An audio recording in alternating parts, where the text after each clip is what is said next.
Bismillahirrahmanirrahim. Assalamualaikum warahmatullahi wabarakatuh.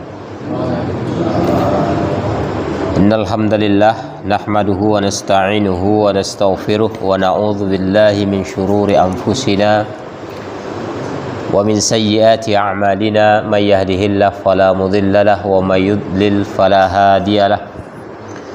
Wa asyhadu an la ilaha illallah wahdahu la syarika lahu wa asyhadu anna Muhammadan abduhu wa rasuluh. Allahumma salli wa sallim ala Muhammad wa ala alihi wa sahbihi wa sallama tasliman katsira. Ya ayyuhalladzina amanu taqullaha haqqa tuqatih wa la tamutunna illa wa antum muslimun. Ya ayyuhan nasu taqu rabbakumul ladzi khalaqakum min nafsin wahidah wa khalaqa minha zawjaha wa batha minhuma rijalan katsiran wa nisaa wattaqullaha alladzi tasaaluna bihi wal arham innallaha kana 'alaikum raqiba. Ya ayyuhalladzina amanu taqullaha wa qulu qawlan sadida yuslih lakum a'malakum wa yaghfir lakum dhunubakum wa may yuti'illaha wa rasulahu faqad faza fawzan 'azima. Amma ba'du, fa inna ahsanal kalami kalamullah wa ahsanal hadi hadi Muhammadin sallallahu alaihi wasallam wa syarrul umuri muhdatsatuha fa inna kulla muhdatsatin bid'ah wa kulla bid'atin dhalalah wa fi riwayatin liturmuzi wa kulla dhalalatin finnar.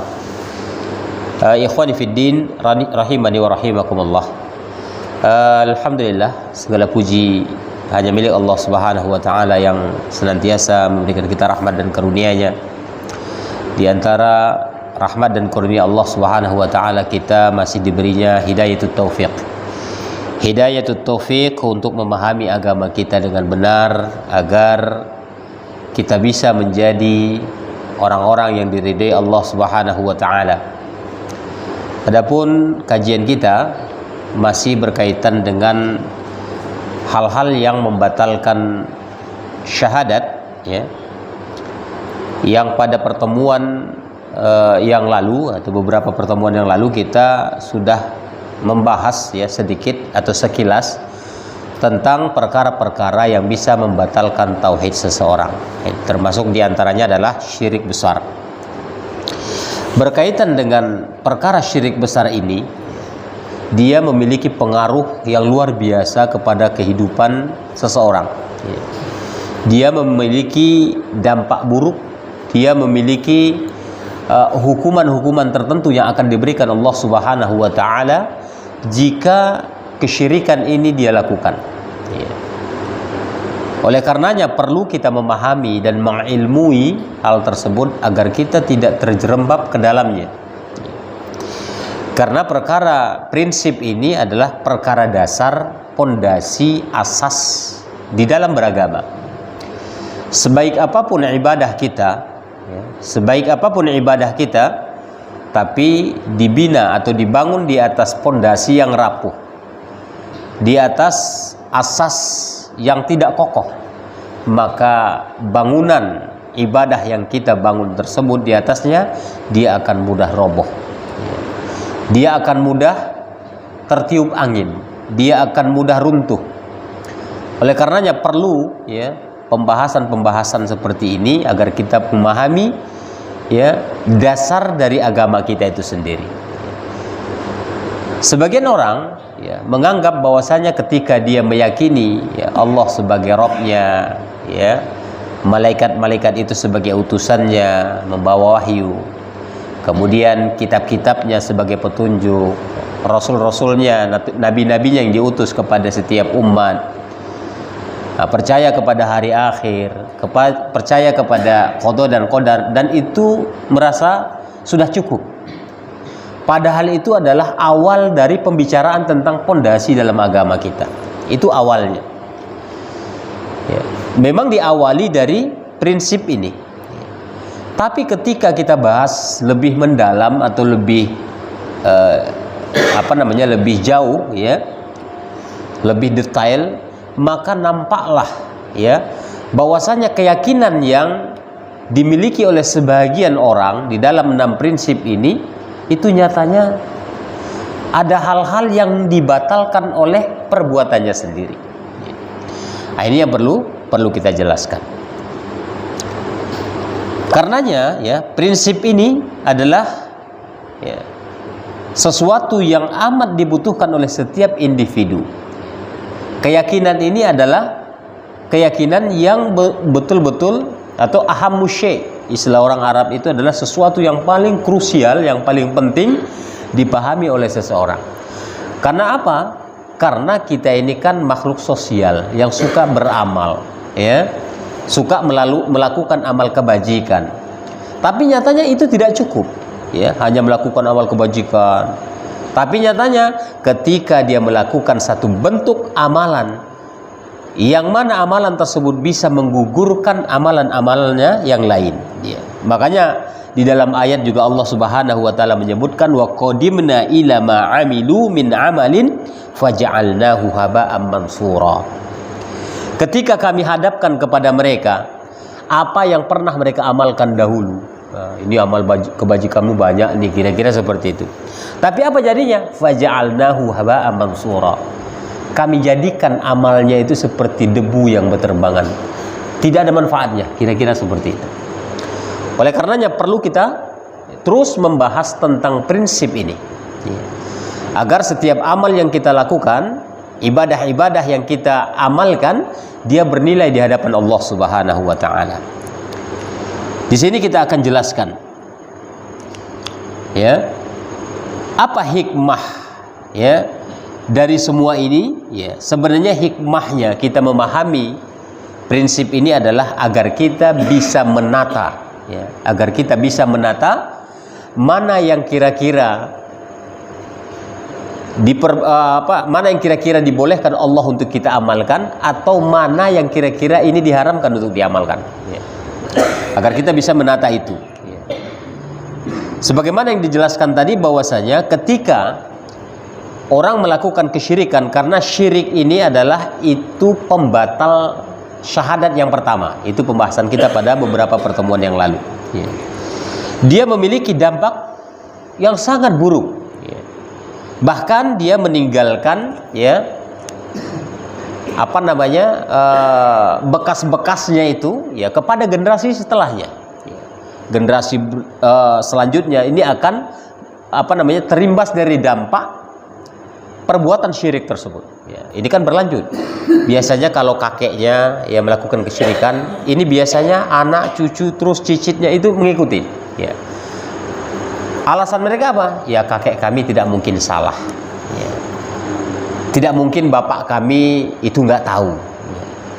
Tidak ada seorang pun yang bisa memastikan kakek atau bapak kita itu sudah tahu semuanya dalam agama. Bahkan karena minimnya, ya, karena minimnya alat komunikasi ketika itu, susahnya untuk mendapatkan ilmu, karena tempat belajar itu jauh jaraknya, mungkin keluar negeri dan lain sebagainya. Mungkin saja memang kakek kita lahirnya di tempat kita, sampai tua meninggalnya di situ, tidak memiliki ilmu sama sekali, mungkin, ya. Jadi tidak bisa jadi alasan. Ini dampak buruk akibat apa? Akibat perbuatan-perbuatan yang menyelisihi atau perbuatan yang membatalkan tauhid itu sendiri atau kalimat la ilaha illallah, ya. Apa dampak buruk yang pertama, ya? Yang pertama katanya sini adalah annallaha la yaghfiruhu idza mata sahibuhu wa lam yatub minhu, ya. Pelaku kesyirikan atau syirik besar ini, dia tidak akan diampuni Allah Subhanahu wa taala. Ini dampak buruknya, ya. Allah tidak akan ampuni dia walaupun amalnya segudang, ya. Amalnya banyak, dia suka membantu orang lain, ya. Dia bersosialisasi dengan sesamanya itu sangat baik sekali, bahkan tidak ada celah untuk mencelanya. Kalau ditanya, Masya Allah, orang itu baik sekali, ya, suka menyumbang. Tapi nyatanya Allah Subhanahu wa taala tidak menerima itu semua sebagai amal soleh. Dan Allah tidak akan mengampuni kesalahannya tadi, yaitu dosa syiriknya. Ini sebagaimana Allah Subhanahu wa taala berfirman dalam surah An-Nisa ayat yang ke-48, innallaha la yaghfiru ayyushraka bihi wa yaghfiru ma duna dzalika liman yasha. Sesungguhnya Allah tidak mengampuni dosa syirik, ya, tapi Allah mengampuni dosa selain itu. Maksudnya dosa-dosa kecil, ya, sayyiat. Kalau sayyiat ini untuk mengampuni dosa sayyiat ini itu sederhana. Rasul juga sudah membimbing kita dalam hal itu, ya.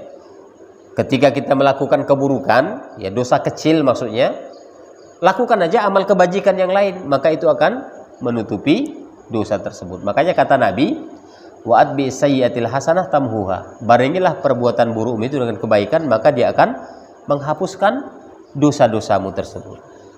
Ini menunjukkan bahwasanya ya yang diampuni Allah hanya dosa kecil.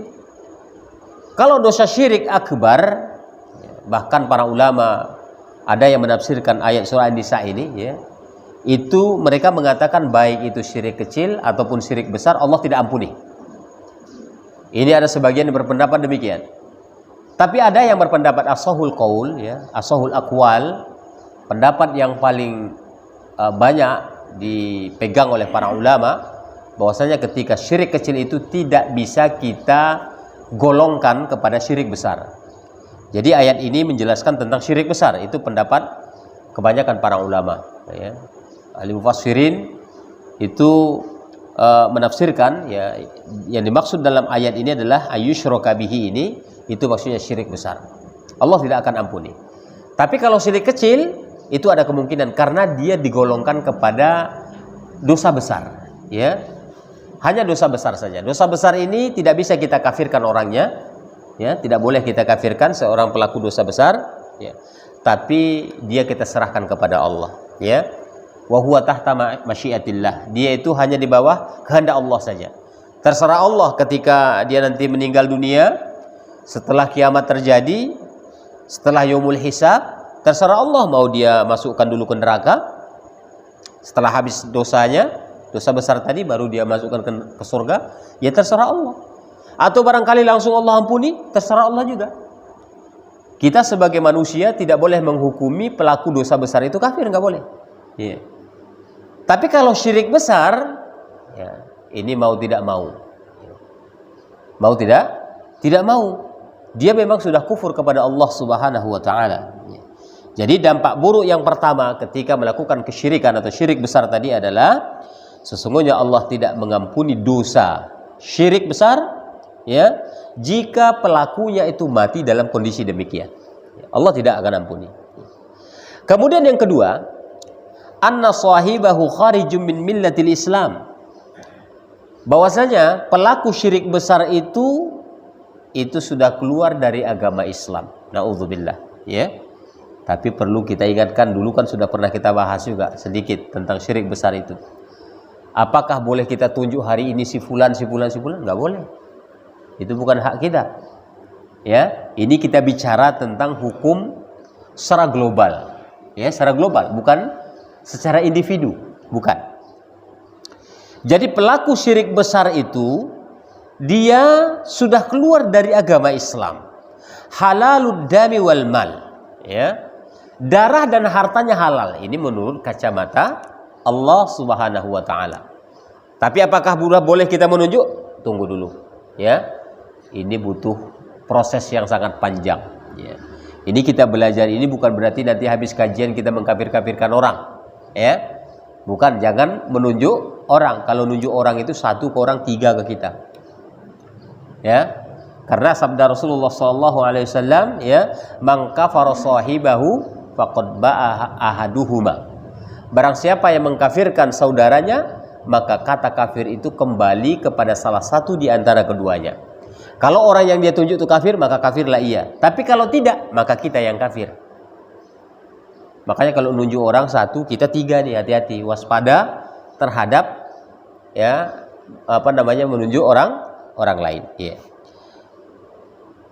Jadi di sini tadi pelaku dosa besar, ya, menurut Allah Subhanahu Wa Taala dia sudah keluar dari agama Islam dan darah hartanya pun sudah menjadi halal. Allah Subhanahu Wa Taala berfirman dalam surah At-Taubah ayat yang kelima, fa idzan salakhal ashhurul hurum faqtulul musyrikina haitsu wajadtumuhum wa khudhuhum wahsuruhum. Apabila sudah selesai bulan haram, ya, kata Allah, maka bunuhlah orang-orang musyrik. Ini menunjukkan orang-orang musyrik, pelaku syirik besar itu sudah halal darahnya. Karena waktu bulan haram itu diharamkan untuk berperang, ya. Ya, diharamkan untuk berperang. Oleh karena itu setelah selesai itu bulan haram, kata Allah, bunuhlah orang-orang musyrik itu dimanapun kalian bertemu dengan mereka. Ini dalilnya menunjukkan bahwasanya pelaku syirik besar itu sudah dianggap oleh Allah Subhanahu wa taala keluar dari agama Islam. Ya. Kemudian berikutnya, ya, dampak buruk dari syirik besar adalah annallaha ta'ala la yaqbalu minal musyriki amalan. Sesungguhnya Allah Subhanahu wa taala tidak menerima amalan dari orang-orang musyrik. Jadi sebaik apapun amalan orang musyrik tadi tidak diterima. Ya. Nah, ini secara umum ini ya. Ya. Tapi secara khususnya ini adalah tertuju kepada syirik besar, ya. Jadi orang yang melakukan syirik besar, ya, ini tidak akan diterima amalannya. Wa ma amilahu min a'malis sabiqati, ya, takunu haba'an mansura, ya. Amal-amalnya yang dulu, ya, itu dianggap seperti debu yang berterbangan saja oleh Allah Subhanahu wa taala. Sebagaimana dalam surat Al-Furqan ayat ke-23, wa qadimna ila ma amilu min amalin faja'alnahu haba'an mansura. Dan ketika kami hadapkan kepada mereka amalan-amalan mereka terdahulu yang pernah mereka amalkan, faja'alnahu haba'an mansura, tapi kami jadikan amalan-amalan itu seperti debu yang berterbangan, tidak bernilai, ya, tidak bernilai sama sekali, ya. Kemudian Allah Subhanahu wa taala juga berfirman dalam surat Az-Zumar ayat yang ke-65, apa kata Allah? La in asyrakta la yahbatanna 'amaluka wa la takunanna minal khasirin. Jika kamu menyekutukan Allah, maka gugurlah semua amalmu dan jadilah kamu menjadi orang-orang yang merugi. Ya. Jadi ketika seseorang melakukan perbuatan syirik besar, gugur amalnya. Ya. Makanya kalau kita kita kaji kembali ke belakang yang pernah kita sampaikan bahwasanya, ya, kalimat syahadat, ya, atau kalimatut thayyibah yang kita ucapkan la ilaha illallah di dalamnya itu kan mengandung penafian kepada sesembahan, ya. Kita nafikan, kita tiadakan semua bentuk sesembahan. Kemudian kita tetapkan sesembahan yang berhak itu hanyalah Allah Subhanahu wa taala. Karena semua sesembahan yang lain selain Allah itu batil. Ya. Jadi ketika orang mengabdikan diri kepada selain Allah juga, ya, menghambakan diri kepada selain Allah, ini berarti kan dia sudah membatalkan kalimat syahadatnya. Ya, dia sudah berikrar mengakui bahwasanya tidak ada ilah selain daripada Allah yang berhak untuk disembah. Tapi dia masih, ya, menyekutukan Allah, mungkin dalam doanya, di dalam sembelihannya, di dalam nazarnya, ya, atau dalam ibadah-ibadah yang lain yang sering di dalam doa, atau barangkali bukan hanya dalam doa, dalam tindakan, ya, dalam tindakan dia rajin sholat malam misalnya, ya, nyatanya dengan satu ketikan saja, ya, mungkin di handphone, maka gugurlah semua amal ibadahnya. Bisa gugur? Bisa. Yang tadi udah banyak, alhamdulillah 1 bulan ini saya rutin sholat malam. Srek, 1 kali ketukan ting, dibaca orang, gugur semua amal ibadahnya itu. Kenapa? Karena dia ingin dilihat orang, ingin didengar orang. Oh, si fulan ini rajin beribadah. Habis semuanya. Hanya 1 ketukan. Ya, begitu mudahnya untuk menghabiskan ibadah yang sudah capek-capek dibina, nyatanya dengan 1 ketukan tadi bisa habis semuanya. Kemudian dia rekam suaranya, suara pas-pasan, serak-serak basah pula, ya, ngaji, ya. Setelah diupload lagi. Ini gunanya untuk apa ini? Biar didengar orang. Gunanya didengar orang, habis semua. Padahal kalau dia ikhlas, disembunyikan ibadahnya, Masya Allah. Ya, ibadah yang harus kita perlihatkan ke orang lain juga ada, harus tahu orang. Kalau enggak nanti usul-usul orang ke kita. Sholat berjamaah ke masjid bagi laki-laki yang mampu, yang tidak memiliki uzur, itu wajib diperlihatkan ke orang. Nih aku loh sholat ke masjid, harus begitu. Kalau enggak, cobalah, enggak usah datang ke masjid, sholat berjamaah di rumah. Apa kata orang? Kayaknya si fulan ini sekarang enggak pernah lagi sholat ke masjid. Ya, itu harus diperlihatkan memang. Itu bukan ria. Nah, itu harus diperlihatkan. Bahkan Nabi juga kan berpesan, kalau boleh aku suruh orang lain yang imami, suruh yang lain mengumpulkan kayu bakar, aku akan datangi rumah-rumah orang yang nggak datang ke masjid itu, ku bakar rumahnya, kata Nabi. Ya, dia harus keluar menunjukkan. Kenapa harus demikian? Karena amalan yang satu ini, yang harus kita perlihatkan ini merupakan syiar agama kita. Ketika orang sholat berjamaah ke masjid, orang kafir itu takut dia melihatnya, takut dia, ya, itu. Tayyib. Jadi nyatanya amalan sebaik apapun akan gugur di hadapan Allah Subhanahu wa taala karena perbuatan syirik. Kemudian selanjutnya dampak buruknya adalah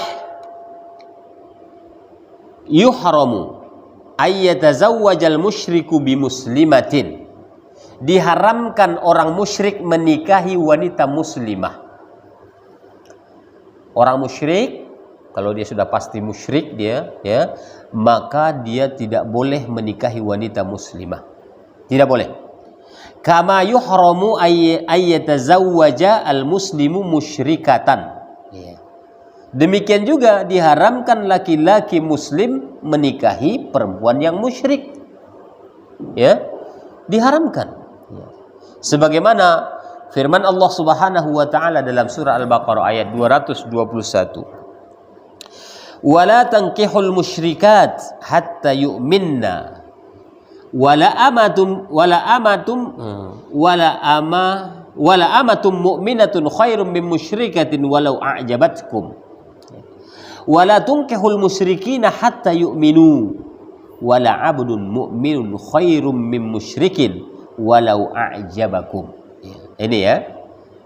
Janganlah wanita-wanita musyrik itu, ya, kamu nikahi sampai mereka itu beriman. Jadi tidak boleh kita menikahi wanita-wanita musyrik sampai mereka itu beriman. Dan tidaklah seorang budak wanita yang mukminah itu jauh lebih baik dibandingkan daripada wanita musyrik. Wanita budak atau seorang budak wanita yang muslimah, yang mukminah itu jauh lebih baik dibandingkan wanita musyrik, walaupun dia menakjubkan bagi kalian. Ya, misalnya ada wanita yang cantik tapi dia musyrik misalnya. Ada seorang budak yang pas-pasan aja lah, misalnya cantiknya nggak begitu cantik juga, jelek juga tidak. Itu jauh lebih baik dia daripada wanita yang musyrik yang menakjubkan tadi. Ya. Wala tunkihul musyrikin, ya, dan tidak pula, ya, wanita-wanita muslimah, dan tidak boleh pula wanita-wanita muslimah itu menikahi laki-laki yang musyrik sampai mereka itu beriman. Ya. Jadi sebaliknya tadi nih, ya. Dan seorang budak laki-laki yang mukmin lebih baik daripada seorang laki-laki musyrik, walaupun menakjubkan bagi kalian. Laki-laki itu tampan misalnya, tapi dia musyrik, jangan kagum. Ini sekarang kan banyak ini wanita-wanita muslimah kagum dengan ketampanan orang. Ya.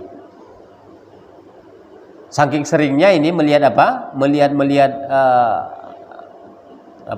foto-foto di media sosial, sehingga mengagumkan. Dia melihat laki-laki yang pakai gamis sudah nggak selera, ya kan? Dianggap kuno, kumuh dan lain sebagainya. Apalagi kalau jenggotan, wah. Padahal kalau dilihat jenggot ini, ya, janggut istilah kita, ya, janggut ini kan termasuk salah satu ciri kejantanan. Ya, betul-betul jantan habis. Tapi kalau nggak berjenggot seperti pemuda-pemuda Korea, habis jantannya. Kalau kita jantan habis, kalau dia habis jantannya, kan jadi banci semua itu. Nah, itu yang dikagumi oleh wanita-wanita muslimah hari ini. Sebenarnya ini salah dalam pendidikan sebenarnya, salah dalam pendidikan. Iya. Ini dia. Jadi nyatanya dampak buruk dari kesyirikan itu tidak boleh antara laki-laki musyrik menikah dengan wanita muslimah dan sebaliknya. Kemudian yang selanjutnya dampak buruknya adalah idza matal musyrik fala yughsal. Kalau mati orang musyrik tidak boleh dimandikan. Ya. Nggak boleh dimandikan. Wala yukfanu, tidak boleh pula dikafani. Ya. Wala yusalla alaih, tidak boleh disolatkan. Wala yudfanu fi maqabiril muslimin, dan tidak boleh dimakamkan di pemakaman kaum muslimin. Nah, ini persis seperti corona ini ya. Yang terakhir ini tadi, nggak boleh dimakamkan di pemakaman kaum muslimin seperti orang yang kena corona. Apakah orang yang kena corona itu sudah musyrik? Nah, ini pertanyaan susah jawaban ini. Ya. Ya kan? Kan begitu sekarang disendirikan makamnya. Tidak boleh di pemakaman umum karena dia ini membawa penyakit. Begitu istilahnya. Padahal kalau kita amati ya, begitu safety-nya ya jenazah itu dibuat. Begitu dimandikan, Allahu alam gimana cara memandikannya. Kita juga nggak paham ya. Apakah para medis tadi sudah paham dengan fardu kifayah, juga kita nggak ngerti. Karena di dalam ilmu kedokteran itu tidak ada ilmu fardu kifayah, nggak ada. Boleh ditanya orang, kecuali kalau hari ini mungkin ya mereka pelajari sendiri. Karena apa? Saya juga pernah dulu diundang oleh Universitas 11 Maret Solo, itu khusus Fakultas Kedokteran mengundang untuk apa? Untuk mempelajari tentang fardu kifayah. Sampai 2 kali itu. Iya. Itu membuktikan mereka tidak ada pelajaran itu. Jadi kalau sekarang orang medis menangani mayat-mayat itu, Allahu alam apakah mandinya sudah benar secara syariat, mengafaninya apakah sudah benar secara syariat, juga kita nggak ngerti. Itu setelah dimakami dibungkus pakai plastik, dilakban. Itu menyikapi jenazah yang sudah dicap terjangkit corona. Iya. Habis itu dimasukkan ke peti. Petinya dipaku, ya mungkin pakai skrup, ceret semua, kemudian dibungkus lagi pakai plastik. Begitu safety-nya. Itu saja pun masih dijauhkan makamnya dari makam kaum muslimin. Na'udzubillah. Ini maksud tujuannya juga kita nggak ngerti gitu loh. Ya, nggak paham kita. Tapi sebegitunya. Apakah sama mereka dengan orang-orang musyrik? Nah, kita juga nggak ngerti juga. Apakah begitu dicap, oh bapak corona, oh musyrik pak?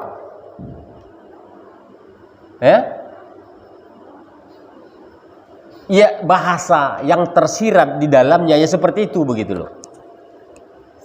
Kita kan nggak, dan belum ada lagi yang menemukan bahwasanya ketika disatukan makamnya dengan makam kaum muslimin maka terjangkit orang semua. Nggak ada, belum ada itu penelitian itu. Nah, ini yang paling tanda tanya yang belum ketemu jawabannya sampai hari ini tuh, ya. Sama-sama kita cari aja lah jawabannya kali. Ya, tapi itulah memang parahnya ya peraturan yang berlaku itu. Taib. Jadi tadi ya orang musyrik itu tidak dimandikan, tidak dikafani, tidak disolatkan, dan tidak dimakamkan di pemakaman kaum muslimin. Disolatkan maksudnya di sini adalah didoakan, ya. Nggak perlu didoakan. Ya. Kemudian wa inna ma yughfaru lahu hafratan ba'idatan 'anil nasi wa yudfanu fiha. Ya. Akan tetapi digali lubang ya untuk kuburannya itu jauh dari pemakaman kaum muslimin. Jauh dari kampung yang ditempati orang. Di hutan sana ya, terpencil, lalu dikuburkanlah di situ. Nah, ini menyikapi mainnya orang-orang musyrik ini, ya. Li'alla yu'dhin nas bi raihatihil karihah, agar bau busuk jasadnya itu tidak mengganggu orang lain. Itu tujuannya. Ini kan syariat kalau ini. Tapi kalau masalah corona kan nggak ada urusannya itu. Nah, nggak ada orang yang mati itu rata-rata muslim kok, ya. Yang kita dapat beritanya itu kan semuanya muslim, ustadz lagi, ya, yang meninggal dunia itu semuanya disisihkan kuburannya. Alhamdulillah, kasihan ya. Kemudian yang terakhir dampak buruknya adalah anna dukhulal jannati alaihi haramun. Orang musyrik apabila dia mati itu diharamkan masuk surga. Wa huwa mukhalladun fi nari jahannam, dan dia kekal di neraka jahannam. Kalau sudah kata kekal, ini tidak ada lagi ampunan ini sebenarnya. Tidak ada lagi istilahnya mengharapkan syafaat dari Nabi, nggak ada. Syafaat dari orang-orang soleh, ya. Syafaat dari teman-teman karib kita, ya, kawan-kawan dekat. Ini sudah nggak ada lagi nih, ya. Kenapa? Karena dia kekal. Kemudian sebagaimana dalam firman Allah Subhanahu wa taala dalam surah Al-Maidah ayat yang ke-72, apa kata Allah? Innahu may yusyrik billahi faqad harramallahu alaihi al-jannah wa ma'wahu an-nar wa ma lidh-dhalimin min ansar. Sesungguhnya barang siapa yang syirik kepada Allah Subhanahu wa taala, maka diharamkan oleh Allah Subhanahu wa taala atasnya surga, wa ma'wahu nar, dan tempat kembalinya itu adalah neraka jahanam, wa ma lidh-dhalimin min ansar, dan tak seorang penolong pun bagi orang-orang yang zalim. Zalim di sini maksudnya adalah kesyirikan. Jadi tak seorang pun yang bisa menolong orang-orang yang melakukan kesyirikan. Karena zalim yang dimaksud ayat ini sama dengan kezaliman yang dalam surah Luqman. Ya bunayya la tusyrik billah inna syirka la zulmun azim. Wahai anakku, jangan kau sekutukan Allah karena perbuatan itu merupakan kezaliman yang amat besar. Kezaliman yang dimaksud sini adalah kesyirikan, ya. Jadi ketika seseorang melakukan kesyirikan, ya, maka dia hakikatnya sedang meruntuhkan agamanya sendiri. Ya. Makanya orang yang melakukan kesyirikan itu, ya, ini sangat berbahaya. Ya, dampak buruknya begini besar. Ya. Kemudian syirik besar ini terdapat di dalam 3 hal. Ini juga sudah kita jelaskan sekilas. Ya. Ini akan kita perdalam lagi. Ya. Syirik, ya, syirik besar ini terjadi di dalam 3 hal. Syirik di dalam rububiyah, ini kan sudah kita bahas nih kemarin, ya. Ya. Ya. Syirik di dalam rububiyah ini juga bermacam-macam. Ya. Yang pertama, ya, seperti syiriknya orang Nasara, syirkun Nasara alladzi yaqul Allahu tsalisun salasa. Ya. Syirik orang-orang Nasara, orang-orang Nasrani yang mereka mengatakan Allah itu Tritunggal. Ya. Allah itu 3, ya. Wa syirkul majusi al-qailina bi isnadi hawadisil khairi ila nur wa huwa indahum al-ilahul mahmud wa hawadisus syarri ila zulmah. Ya. Atau barangkali mirip dengan kesyirikan orang-orang Majusi, ya, yang mereka mengatakan semua kejadian yang baik itu disandarkan kepada cahaya. Jadi mereka mengatakan cahaya itulah sebagai pencipta yang agung. Itu menurut orang-orang Majusi. Wa hawaditsus syarri ila zulmah, sementara kejadian yang buruk itu disandarkan kepada kegelapan. Ya. Jadi mereka menganggap kegelapan itu adalah yang menciptakan keburukan, cahaya itu yang menciptakan kebaikan. Jadi menurut orang-orang Majusi, ya, pencipta itu ada 2, satu cahaya, yang kedua kegelapan. Ya. Ini berarti kesyirikan di dalam rububiyah. Nah, kemudian kesyirikan dalam rububiyah lagi dalam bentuk yang lain seperti syirkul qadariyah alladzi yaz'umuna annal insana yakhluqu af'alahum. Ya. Kesyirikan orang-orang qadariyah sebagaimana kita jelaskan pada pertemuan yang lalu, ya, tentang keyakinan orang-orang qadariyah yang tidak percaya sama takdir ini, itu mereka menganggap bahwasanya manusia itu menciptakan amalnya sendiri. Ya. Apapun yang dia lakukan itu ciptaan dia, bukan ciptaan Allah. Ini anggapan mereka. Padahal ahlu sunnah wal jamaah beranggapan, ya, apapun yang kita lakukan itu adalah ciptaan Allah Subhanahu wa taala. Ya, kan sudah kita bacakan ayatnya kemarin itu, ya. Surat As-Saffat, ya, ayat 96. Apa kata Allah dalam surat As-Saffat? Allahu khalaqakum wa ma ta'malun. Allah lah yang menciptakan kalian dan apapun yang kalian lakukan. Allah yang ciptakan itu. Keburukan, iya, Allah yang ciptakan. Kebaikan, iya, Allah yang ciptakan. Loh, kok bisa begitu? Ya memang begitu. Allah sendiri yang bilang. Lantas bagaimana memahaminya? Nah, kita perlu memahamkan bahwasanya kita diberikan kehendak oleh Allah Subhanahu wa taala. Kita diberikan kehendak. Kita boleh berkehendak. Tapi yang melakukan itu nanti itu atas dasar kehendak Allah Subhanahu wa taala. Ya. Berarti kehendak kita di bawah kehendak Allah. Ini Allah juga yang berfirman dalam surah At-Takwir ayat ke-29. Apa kata Allah? wa ma tasyauna illa ayyasha'allahu rabbul alamin. Mereka tidak berkehendak melainkan kehendak Allah Rabbul Alamin. Jadi kalau kita mau datang, kehendak kita melangkahkan kaki, itu Allah yang ciptakan. Allah yang ciptakan itu, di bawah kehendak Allah. Kalau Allah tidak berkehendak, nggak akan jadi kita bisa melangkah. Nggak akan bisa kita duduk di sini, nggak akan bisa. Itu semuanya atas kehendak Allah, dan Allah lah yang menciptakan itu. Kemampuan kita siapa yang ciptakan? Allah yang membuat kita mampu. Ya. Jadi nyatanya syiriknya orang Qadariyah, ya, ini sama dengan kesyirikan orang-orang Majusi yang mengatakan, ya, di alam ini ada dua pencipta. Seperti kita diciptakan Allah, ya kan? Menurut orang-orang Qadariyah, kita diciptakan Allah, tapi gerakan kita yang ciptakan. Berarti dua yang mencipta. Satu Allah, yang kedua kita yang menciptakan. Ini kesalahan mereka.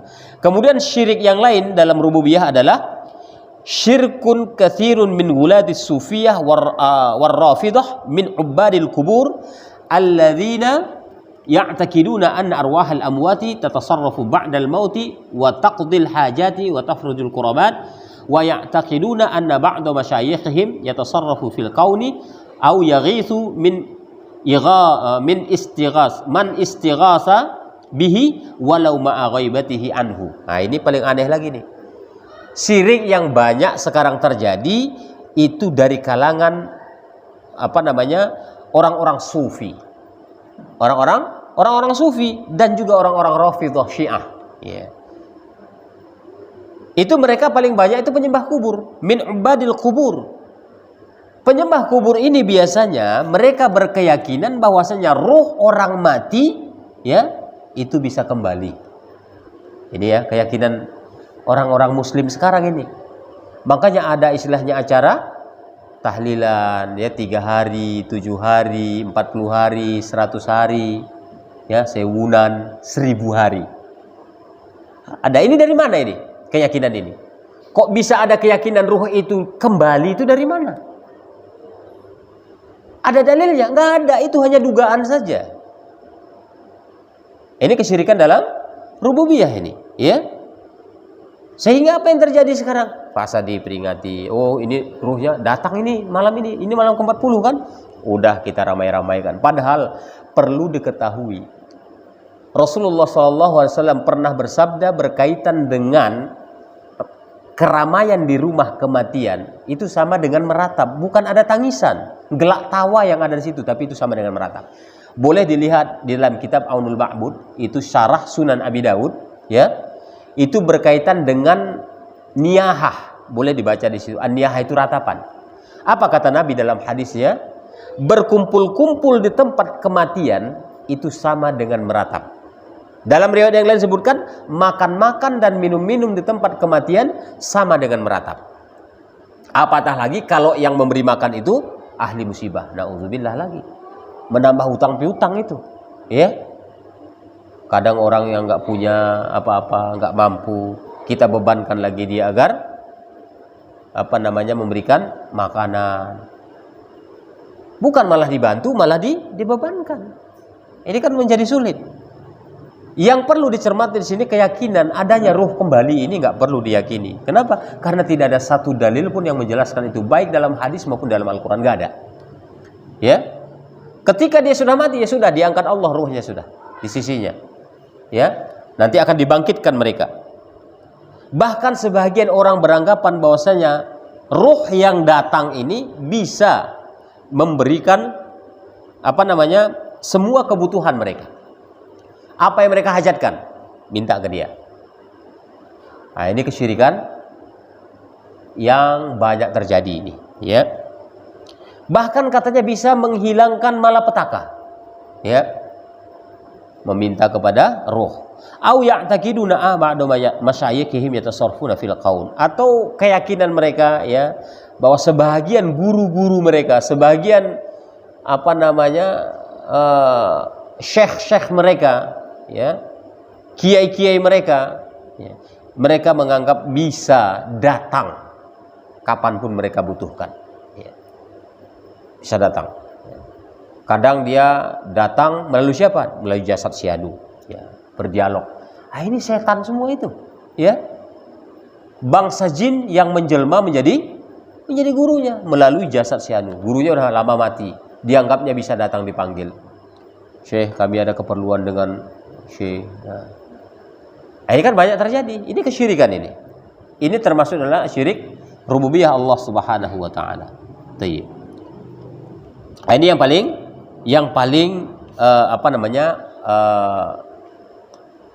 yang paling penting untuk kita pahami bersama. Kemudian di antara syirik kepada Allah Subhanahu wa taala adalah meyakini ya ilmu perbintangan. Nah, ini sedikit berbeda dengan ilmu meteorologi geofisika ya. Ilmu perbintangan ini sama dengan ilmu nujum. Ya, mungkin kalau dikatakan ilmu nujum nanti ilmu kebatinan begitu ya. Ini ilmu perbintangan.